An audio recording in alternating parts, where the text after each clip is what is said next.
Olá, hoje gostaria de compartilhar com vocês sobre o tema 10 coisas que devemos saber sobre a encarnação. No coração do cristianismo e do evangelho estão a pessoa e a obra de nosso Senhor Jesus Cristo. Fora do Verbo que se fez carne, João 1,14, e do Filho encarnado de Deus, que viveu e morreu em nosso lugar como nosso Salvador, não há salvação. Fora da vinda do Filho eterno, que assumiu natureza humana e agiu como nosso representante da aliança, não há nenhuma esperança para o mundo. É conveniente pensar mais profundamente sobre a encarnação. Aqui estão 10 coisas que deveríamos compreender. Antes, não esqueça de inscrever-se no canal e ativar o sininho, para continuar recebendo esse tipo de conteúdo. Isso nos ajuda muito. Primeiro, a pessoa ou sujeito ativo da encarnação é o Filho eterno. João 1,14 é claro, o Verbo se fez carne. Em outras palavras, foi o eterno Filho que se encarnou, não a natureza divina. O Filho, que está em relação eterna com o Pai e o Espírito, voluntariamente se humilhou e optou por assumir uma natureza humana, em obediência ao Pai e para nossa salvação. Segundo, como o eterno Filho, a segunda pessoa da Trindade, ele é a plena imagem e expressão do Pai, e é, portanto, plenamente Deus. Junto com o Pai e o Espírito, o Filho compartilha plena e igualmente da natureza divina. Como a imagem e correspondência exata do Pai, o Filho é plenamente Deus. Todas as perfeições e atributos de Deus são de Cristo, visto que ele é o Filho de Deus. Como Filho, ele participa do reinado divino, recebe o culto divino, e faz todas as obras divinas como o Filho. Terceiro, como Deus o Filho, ele sempre existiu numa relação eternamente ordenada com o Pai e o Espírito, que agora é gloriosamente exibida na encarnação. É apropriado que só o Filho, que vem do Pai pelo Espírito, se encarnasse, em vez das outras pessoas divinas. Na encarnação, o Filho mostrou sua dependência divino-filial do Pai e sempre agiu em relação ao Pai pelo Espírito. Desde a eternidade na encarnação, o Filho nunca agiu por conta própria ou de forma independente, mas sempre em relação e inseparavelmente do Pai e do Espírito. Quarto, a encarnação é um ato de adição, não de subtração. Na encarnação, o Filho eterno, que sempre possuiu a natureza divina, não mudou ou deixou de lado sua divindade.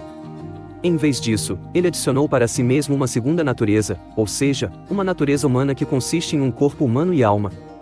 O resultado, o Jesus indivíduo é uma pessoa, o Filho, que agora subsiste em duas naturezas, e, portanto, é totalmente Deus e totalmente homem. Quinto, a natureza humana assumida pelo Filho divino é completamente humana e completamente sem pecado. A natureza humana de Cristo não era caída ou manchada pelos efeitos do pecado. Nossa inclinação inata para a rebelião contra Deus não fazia parte da constituição humana de Jesus. Jesus experimentou totalmente os efeitos de viver em um mundo caído. Mas ele não compartilhou da culpa ou da disposição para o pecado de Adão, que foi passado para a raça humana. Na verdade, Jesus nunca cometeu um pecado, e nem poderia.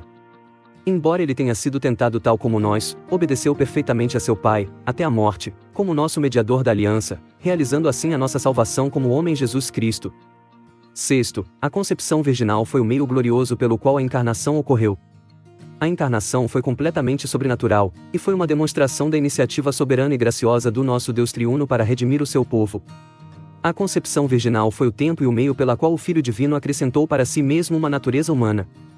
Pela concepção virginal, o Deus triuno criou uma nova natureza humana para o Filho, e como resultado desta ação, em Jesus encontramos verdadeiramente a Deus face a face, não habitando ou obscurecendo um corpo humano, mas em glória plena e sem ofuscação.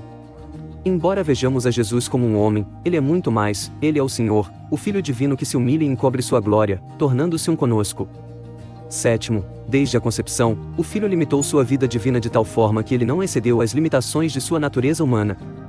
Como resultado da encarnação, o Filho divino vive como um verdadeiro homem, com os atributos e capacidades físicas, mentais, volitivas e psicológicas normais da humanidade original.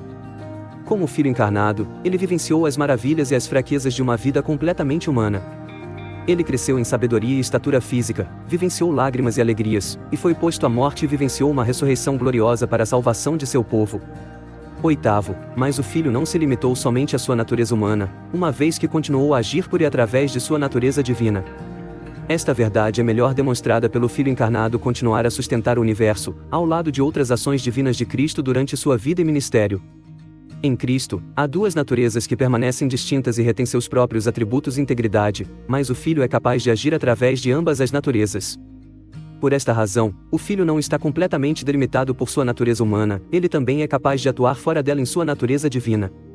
Quando e como o Filho atua através de ambas as naturezas é melhor explicado em termos de relações trinitárias estabelecidas na história da redenção, para nossa salvação.